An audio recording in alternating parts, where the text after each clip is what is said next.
What's up, ladies and gentlemen? Mikey McNuggets here, coming at you on a Saturday afternoon. Ohio State, Michigan tied at 10 apiece. It is halftime of the big game, so I wanted to take a few minutes out of my day to hop on here, and let's talk a little Cavs, because we all thought on UCSS yesterday the Cavs would bounce back and beat the Hawks in their game two of their home-and-home series, the second game being in the NBA Cup before the Boston game tomorrow night. But give the Hawks credit. They outplayed the Cavaliers again. They beat the Cavs again. They're now 3-0 in NBA Cup play. The Cavs essentially eliminated from their group in the NBA Cup.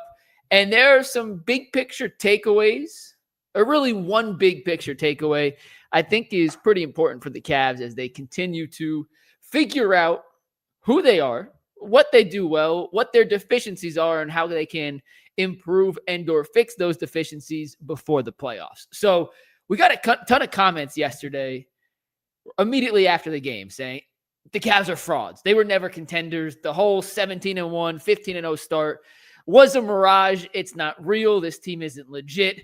Blow it all up. We all got fugazied. And that, my friends, is ludicrous. And I'll tell you why. The Cavs are not a perfect team, and they were never going to go 75-7 on the season. This team isn't in the same class as those historically dominant Warriors teams that won 73 games, or the 72-win Chicago Bulls with Michael Jordan and Scottie Pippen. Like, this Cavs team is good. They do a lot of things very well, but they weren't that good. They never were going to be that good. And anyone who thought this team was going to just copy and paste a 17-1 start 4 times throughout the season and win, 75 games was out of your damn mind. The more realistic goal was, can they break the team's franchise win record of 66, which is still on the table? They're 17-3. You multiply that over the course of an 82-game season, and they're on pace to lose about 10 games, 72-10, which is still an incredible season, would break the single-season franchise wins record. But they're not a perfect team. And a couple of things against Boston and twice against Atlanta stood out that I think the Cavs have to seriously address, or at least figure out better ways to match up against. And that is teams that present a particular matchup problem that was the exact same matchup problem that gave the Cavs fits last season. Kenny Atkinson has done a tremendous job. And I want to reemphasize, he has done a tremendous job, an incredible job of reigniting an offense here in Cleveland. Now, on the other end of the ball, their defense has slipped a little bit. They have not done a good job defending the three-point line. They rank second to last in the league in opposing three-point percentage against. Is that how you phrase it? Yeah, they're giving up. Opponents are making about 39% of their threes against the Cavs. That's second worst in basketball. You can phrase that however you want. And that's a major issue. And part of the reason that their defensive numbers have slipped a little bit is they're playing with more pace. They're emphasizing offense a little more than JB Bickerstaff did. That was always natural. But there's a big difference between where they were last year, which was about 5 to 7 in every important defensive metric, to where they are this year, which is between 16 and 19 in those same metrics. They shouldn't be falling off that much. And it's the same roster. The only change is the head coach. So a lot of the same things that gave the Cavs issues last year in terms of roster differentiation, we're going to continue giving them issues this year. And you saw it in full effect against the Atlanta Hawks. You look at the Boston game.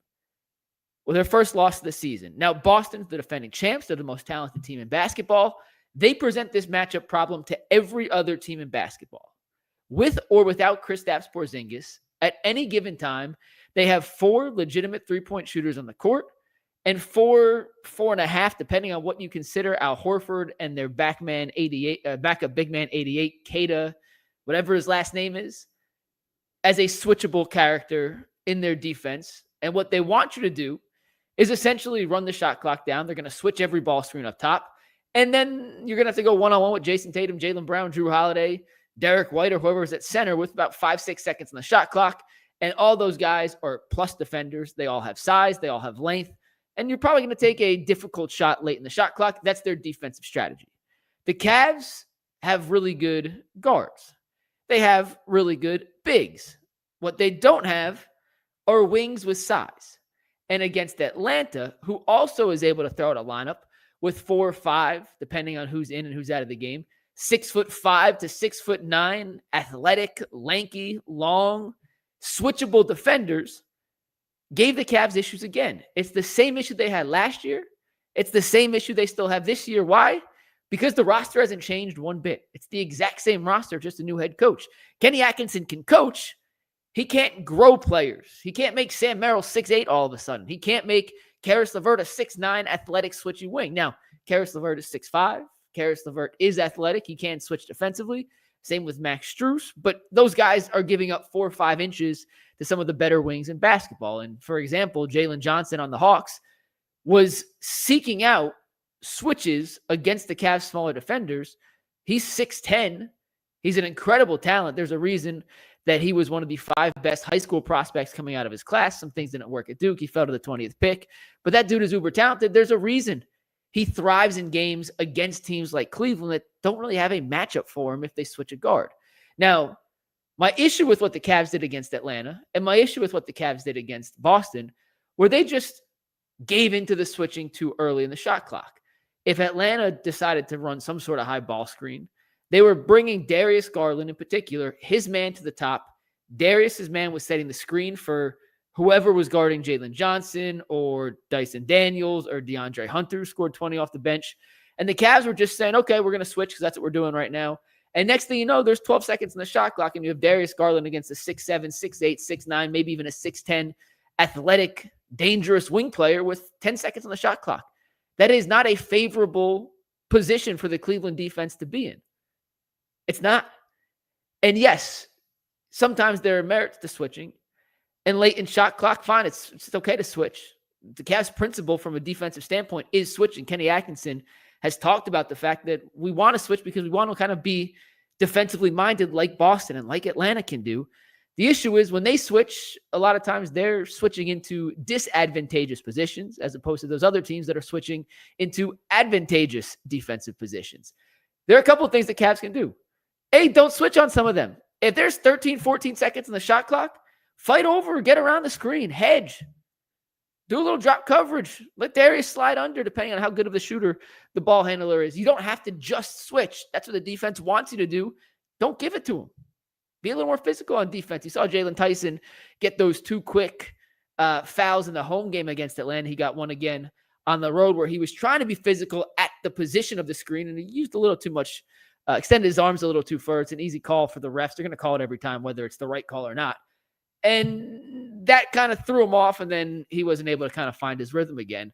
But I just don't like the Cavs giving up some of those switches so easily, especially when it's Darius or Sam Merrill or a guy who's not an at least plus to average to plus defender. Those guys can defend guys their own size, but when they're giving up 6-7 inches, it's just really tough. And I don't like switching that early in the shot clock. If there's 7 seconds on the shot clock, yes, switch. Make him go one-on-one. Make him take a jumper over you. You live. Good offense beats good defense. But with 14, 15 seconds on the shot clock, I don't like some of those switches. And then when the Cavs do switch with so much time on the shot clock, and let's say I'm not trying to pick on Darius. I'm just using him as an example here. Let's say Jalen Johnson beats Darius off the drive. Well, now you have, because you switch other screens, you don't necessarily have Jarrett Allen and Evan Mobley in help position to deter the shot at the rim. You have either Donovan or Okoro or LeVert or whoever's in those positions closer to the rim, which doesn't provide the same amount of protection. And then you're slow in rotations because not everyone knows exactly who everyone has. And it's just one extra half second that can lead from a contested look to a wide open look. And that's part of the reason why Cavs opponents have shot so well from 3 against them. They're just beating them in scramble and beating them in rotation. And in today's day and age of the NBA, when you're getting wide open looks like that, a lot of these teams and a lot of these players are going to knock them down at an incredibly high rate. Flip it to the other side of the ball when the Cavs are on offense and teams switch against them, it's leaving them in a bit of a pickle. And part of the reason the Cavs offense, which has been frankly incredible to start the season, before Friday's game, they had the best offensive rating in the history of the NBA. Now, granted, the Celtics last year set that record. And this year, 3 or 4, depending on what time you looked at it, 3 of the 4 top teams in the NBA this season have 10 of the best offensive ratings ever. It's just kind of how basketball is being played. But the Cavs had the best of the best. And part of the reason they've been so efficient and effective is when teams had switched, they're able to drive by guys, drive and kick, and exactly what teams are doing to the Cavs on defense, the Cavs were also doing to their opponent, and the Cavs were shooting better than any team in basketball. Kenny Atkinson had said time after time after time. I have said time after time after time. Jason's tried to tell you guys time after time after time. The Cavs can't miss. And as good as they are as shooters individually, from a team perspective, there was just no way they could shoot 45% for the entire season as a team. They're a very good shooting team, but they're not the greatest shooting team in the history of the NBA. Go back to those Steph, Clay, KD Warriors. Like, those teams didn't shoot 43, 44% from three for an entire season. Sure, you can do it on any given night, but not over the course of an 82-game season. And over the last 2 games, the Cavs have missed some shots they made for the first 17, 18 games. It happens. It's basketball. The Cavs are going to have a down offensive stretch. They're going to have a down defensive stretch. But when teams are switching, back to the initial point, and this goes back to the whole roster composition, and we'll close on that in a sec.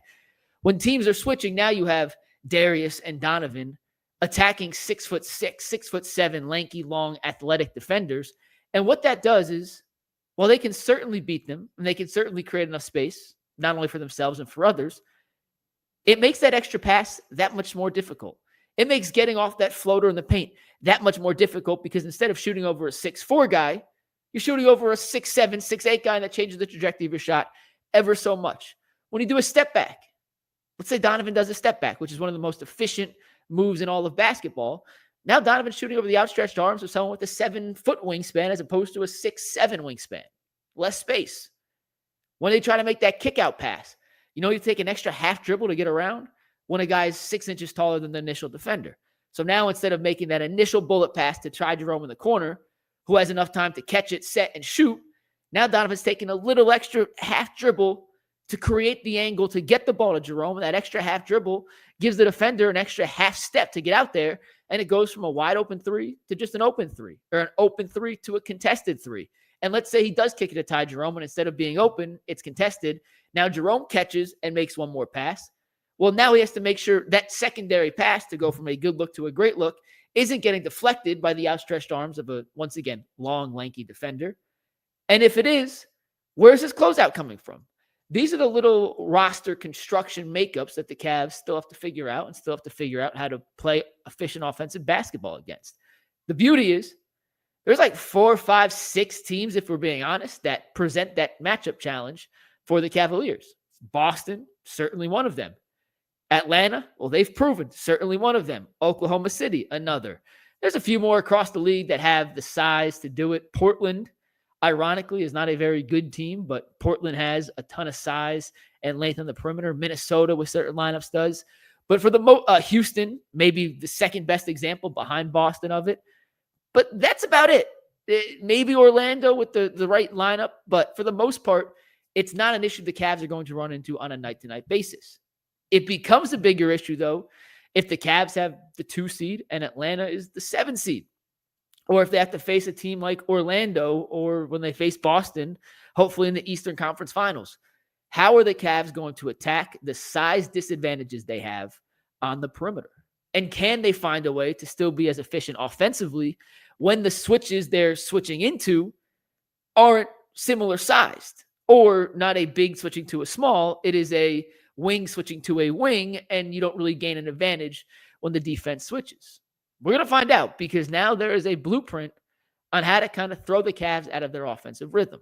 Now, it is worth noting, and this is very, very, very, very, very important to note, that if the Cavs had shot as well against Atlanta as they had in the first 18 games of the season, they're 19-1.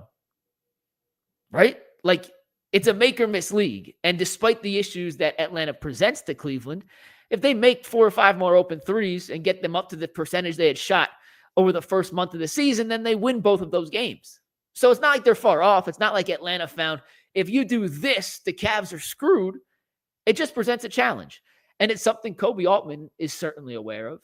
And having Dean Wade healthy would certainly help. And one thing on Dean Wade, I like Dean Wade. Dean Wade could play. Dean Wade could play for my team any day of the week.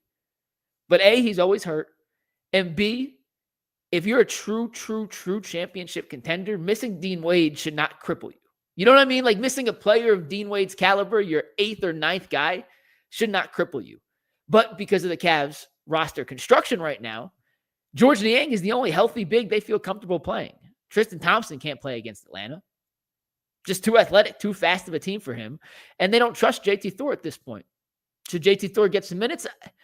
I wouldn't mind throwing him in there for a second to see what he can do, but clearly the Cavs don't feel confident and don't trust him enough at this point to get those NBA reps in games that are pretty meaningful at the moment. So, yeah, Koby Atlman has his work cut out for him. The Cavs don't have a ton of assets to trade.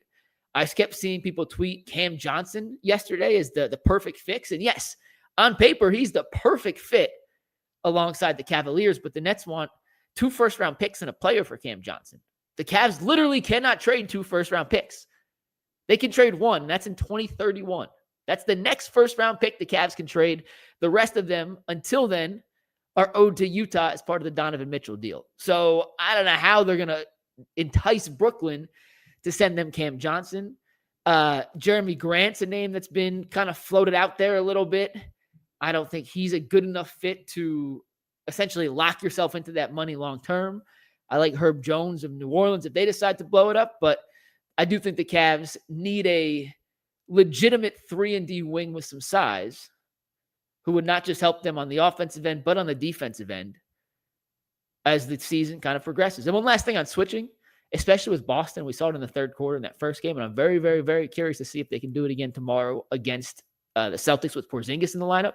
If teams are going to switch, you have to be able to get the ball to Evan Mobley and Jarrett Allen down low and let them take advantage of the switch. Just like Jalen Johnson has the 4-5-inch advantage on Darius Garland, Mobley and Allen should have a 3-4-5-inch advantage on Drew Holiday, Derek White, Jaylen Brown. Tatum's big, so it's not as much Tatum, but those 3, if those guys switch, you have to feel comfortable throwing the ball into the paint and letting those guys dominate down low and make Boston second guess, is the switch worth it?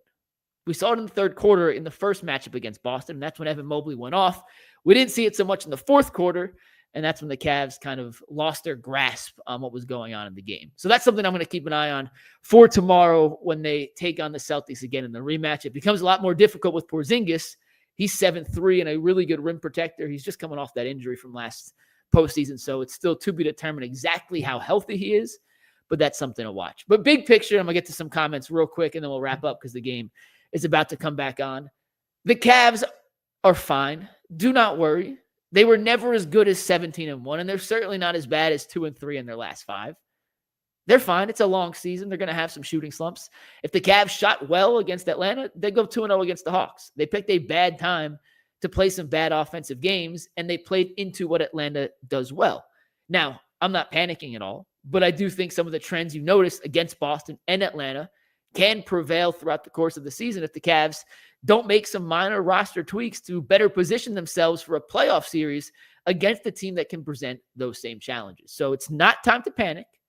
The Cavs are still 17-3. It is a really good basketball team.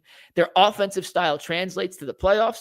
Defensively, they have slipped to a level that is unacceptable, but they have enough really good defenders on this roster, mainly the 2 big guys down low, that I'm pretty confident they'll figure out. They're not going to be a top 5 defense, but they can certainly be in that 12 to 14 range in the upper half of the NBA, as opposed to the bottom third, which is where they've fallen to over the last couple of weeks. Real quick, we'll get to some comments here, and then we will wrap it up because it's time to watch some Ohio State, Michigan. Blake says, yesterday's game was like a punch in the gut, but hey, we're still the 1 seed. John Bontea says, Dean Wade is the constant missing piece. Chris says, you're doing this during the OSU game. Come on, Mikey. Hey, I did it during halftime. We're going to get off in 1 second. Don't worry. Rob says the Cavs still need 1 or 2 6'8", 6'9" wings that can shoot and defend. Yeah, that's kind of my point, except those guys are like gold. It is tough to find them and even tougher to trade for them. Nikki says the Cavs are too small. They have trouble with long and fast teams, need more bulk. Cleveland Cavaliers says the Cavs are going to bounce back. Soul Train says, I think getting more wings is needed against Boston and Atlanta, but I still want Strus to have the Karras role. Yeah, Strus coming back is certainly going to help. He is absolutely their best role player. And in this Kenny Atkinson offense, I think he could do a lot of really good things. And getting him back will help on both ends of the court, but it doesn't solve the dilemma of not having some legitimate size on the perimeter to match up with some of the other guys on the Celtics, the Magic, the Hawks, for example. Couple more. John Bontia says JT Thorne, Jalen Tyson should play more against the Hawks, don't you think? I liked what Tyson did. He got in foul trouble in the first game yesterday, played a little bit, not as impactful. They don't trust JT Thorne yet. If they see him in practice every day and aren't ready to trust him in the game, I tend to believe them that he's just not ready. Latte Larry says trade for DeAndre Hunter. He'd be a nice fit. But Prokhorov Simon says trade for Patrick Williams. Patrick Williams makes $90 million. I would not touch Patrick Williams. Theoretically speaking, on paper, he's a good fit. Money-wise, I don't think it makes any sense. Cleveland Cavaliers says we need Wade back. Yeah, George Niang is the only backup big right now. The only backup big on the roster, and until Wade comes back. And by the way, Wade, I believe, will play tomorrow against Boston. I was told he is days away from being ready on Thursday. They were going to hold him out on Friday. I believe he'll be ready against Boston. So yeah, that is where we're at. And last one from Drama City TV Clee. They were blowing us out. Cavs got to be embarrassed. Play with more focus and determination.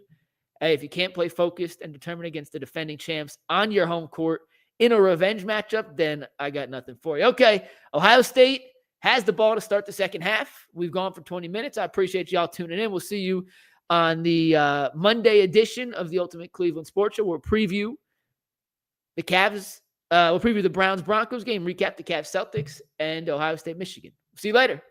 Peace.